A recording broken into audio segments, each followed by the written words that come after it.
All right, here's problem number 4, like is what is going to be on the final. So you have to complete this table and then graph the polynomial function.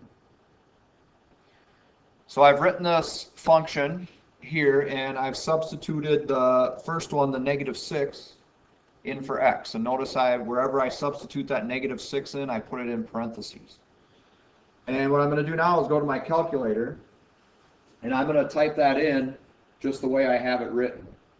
So -6, parentheses, to the third, minus parentheses, -6, and that one we are squaring, minus 5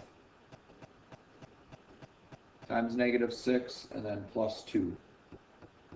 And then once I hit enter here, I get the y value for that, which in this case is -220. Okay, so what you need to do is go ahead and do that for the rest of the x values so that you get your y's, and then we will go ahead and make this graph.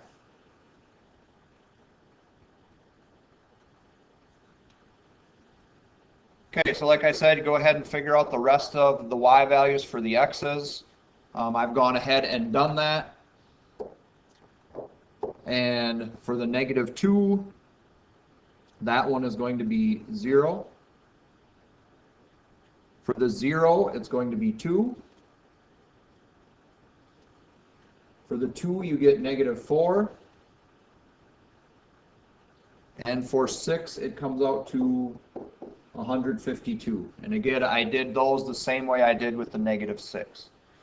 Okay, so now on your graph, obviously you can't graph some of these. Like -6, -220, your graph's not going to go down that far. But -20 is going to be right there. 0, 2 is going to be right here. 2, -4 is going to be right here. And then 6, 152, that's going to be way up above the graph. Okay, but it kind of gives you an idea of what this graph should look like. Okay, and now with not having all the values here, but having what we have, it's going to be shaped something like this. It's going to come up to around here. It's going to come down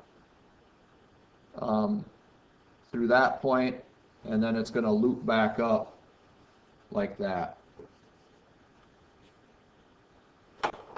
So mine's not perfect there by any means, but that's the general shape of what your graph is going to look like given these points.